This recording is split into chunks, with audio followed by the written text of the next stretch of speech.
Le garçon se met au milieu entre les deux filles. Voilà. C'est comme ça. Ce que j'essaie de leur expliquer. Ben oui, c'est comme dans les goûters. Vous un les se garçon, mettre une fille. sur les genoux l'une de l'autre. On va commencer par, oui, ne rêve pas trop, Patrice. On va commencer par Saint-Paul-de-Vence, la Fondation MAC que nous fréquentons régulièrement, et pour cause, ils ont toujours de bonnes idées là-bas. Mais en avant une exposition originale avec un lien, des passerelles tressées entre l'art et la philosophie. C'est une exposition très tendance. Elle est très très chic. Tous les grands magazines en parlent. Pourquoi? Parce qu'il y a un philosophe qui traîne au milieu de tout ça.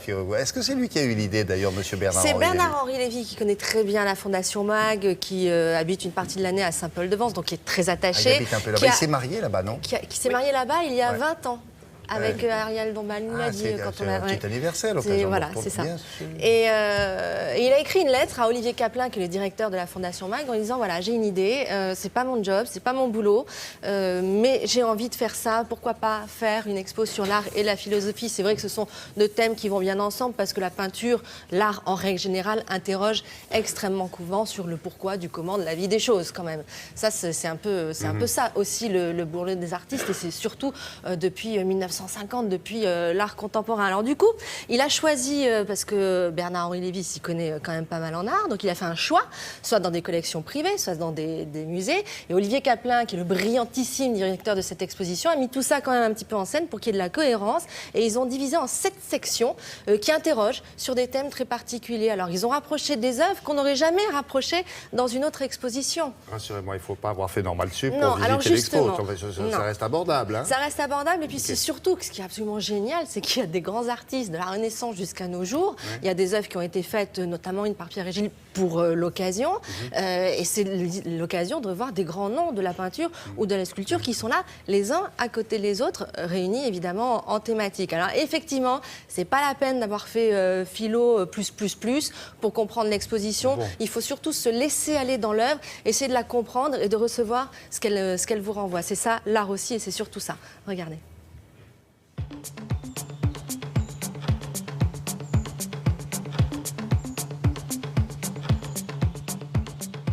Souvent, les artistes qui pensent le monde, donc qui lisent les philosophes, ne donnent aucune leçon à personne.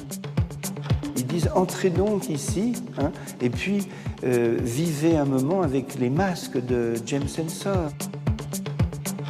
Vivez un moment avec l'incroyable couple d'Adam et Ève de Cranach. Allez vous plonger dans le personnage du Tintoret. » Et alors ça va nous dire quelque chose sur le destin, sur la mort, ça va nous dire quelque chose sur, au contraire, la sexualité, le désir, l'amour, beaucoup de choses, par exemple, sur l'ambiguïté des êtres et de ce qu'ils sont.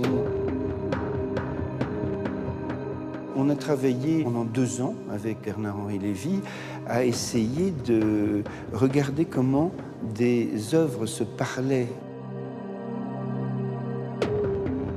Vous voyez ce que faisait Philippe de Champaigne quand il peignait une vanité, un crâne, et ce qu'en a fait Basquiat des siècles après. L'art, bien sûr, on peut l'expliquer par l'histoire de l'art, naturellement. Mais je crois l'art, quand il est là pour transformer la vie, il n'y a plus de temps. On est dans le temps présent.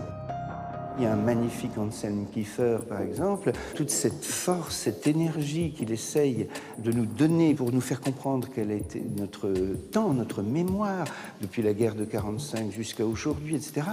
On s'est dit, mais voyons une autre forme d'énergie. Et on a mis, par exemple, les œuvres de Franz Klein, de Pierre Soulages, de Frank Stella. Alors, il y a des énergies sombres, il y a des énergies heureuses, il y a des énergies colorées. Avec Frank Stella ou Ellsworth Kelly, on est dans le bonheur de la couleur.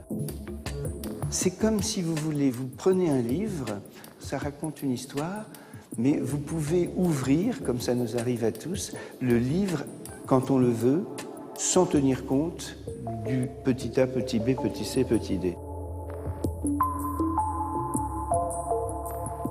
Nous, ce qu'on veut montrer, c'est que la pensée de l'art, en confrontation avec la pensée de la philosophie, permet de comprendre le monde d'une manière formidable. Voilà, 2 bonnes raisons d'aller dans cette exposition, visiter cette exposition. D'abord parce que c'est Saint-Paul-de-Vence, donc le village des geôliers. Prenez la journée, parce que ça vaut le coup. Oui, et puis c'est niché dans les collines de Saint-Paul. La Fondation MAG, c'est un des plus jolis endroits de France, disons-le carrément. Et l'exposition, vous avez tout l'été, et ce, jusqu'au 11 novembre, pour la voir. La saison à Saint-Paul-de-Vence, c'est extrêmement chic. Très beau livre. Comment? Très beau livre chez Grasset. Oui, aussi. Parce qu'il raconte l'exposition, mais qui raconte aussi des choses très personnelles de Bernard-Henri Lévy, livre très étonnant. C'était Olivia de Lamberterie. Quelle avait des choses à vous dire sur